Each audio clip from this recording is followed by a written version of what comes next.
We continue reading Let Your Life Speak by Parker J. Palmer.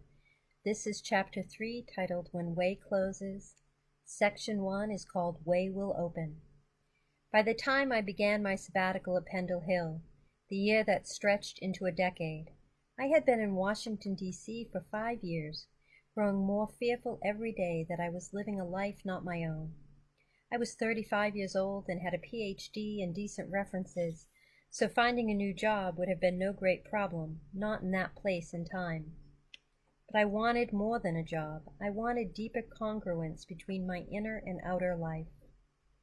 I had worked in Washington as both a community organizer and a professor, an activist and an intellectual, without feeling at home in either of those worlds. If you buy the scurrilous notion that those who can do and those who can't teach, which I may have half believed at that time, mired as I was in a slough of despond, you will understand why it felt like I had exhausted all possible vocations. If I were ever to discover a new direction, I thought, it would be at Pendle Hill, a community rooted in prayer, study, and a vision of human possibility. But when I arrived and started sharing my vocational quandary, people responded with a traditional Quaker counsel that, despite their good intentions, left me even more discouraged. Have faith, they said, and way will open. I have faith, I thought to myself. What I don't have is a time to wait for way to open. I'm approaching middle age at warp speed, and I have yet to find a vocational path that feels right. The only way that's open so far is the wrong way. After a few months of deepening frustration, I took my troubles to an older Quaker woman well known for her thoughtfulness and candor. "Ruth," I said, "people keep telling me that way will open. Well, I sit in the silence, I pray, I listen for my calling, but way is not opening. I have been trying to find my vocation for a long time, and I still don't have the foggiest idea of what I'm meant to do. Way may open for other people, but it's sure not opening for me." Ruth's reply was a model of Quaker plain speaking.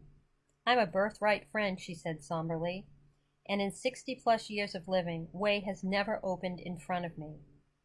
She paused, and I started sinking into despair. Was this wise woman telling me that the Quaker concept of God's guidance was a hoax? Then she spoke again, this time with a grin. "But a lot of way has closed behind me, and that's had the same guiding effect." I laughed with her, laughed loud and long, the kind of laughter that comes when a simple truth exposes your heart for the needlessly neurotic mess it has become.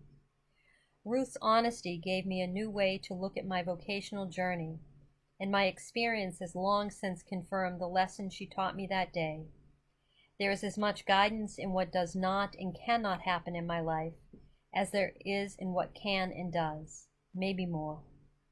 Like many middle-class Americans, especially those who are white and male, I was raised in a subculture that I insisted could do anything I wanted, that insisted that I could do anything I wanted to do, be anything I wanted to be, if I were willing to make the effort. The message was that both the universe and I were without limits. Given enough energy and commitment on my part, God made things that way, and all I had to do was get with the program. My troubles began, of course, when I started to slam into my limitations, especially in the form of failure. I can still touch the shame I felt when, in the summer before I started graduate school at Berkeley, I experienced my first serious comeuppance. I was fired from my research assistantship in sociology. Having been a golden boy through grade school, high school, and college, I was devastated by the sudden turn of fate. Not only was my source of summer income gone, but my entire graduate career seemed in jeopardy.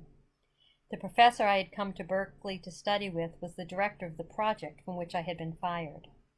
My sense of identity and my concept of the universe crumbled around my feet for the first time, but not the last time.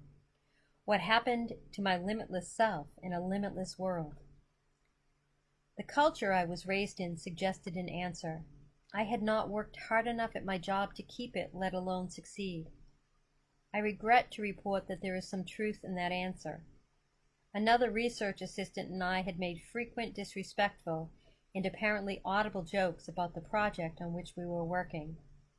We goofed off so much that our supervisor got bent out of shape, as perhaps did some of the data we were punching into IBM counter sorter cards. My associate and I had rationalized our behavior with the juvenile notion that the project was a joke long before we started making jokes about it. Today, 30 years later, my inner adolescent, which is less wise but more tenacious than the infamous inner child, still clings to the belief that we may well have been right. Whatever merit this twisted rationale may have had, it is true that I did not work hard enough to keep the job, and so I lost it.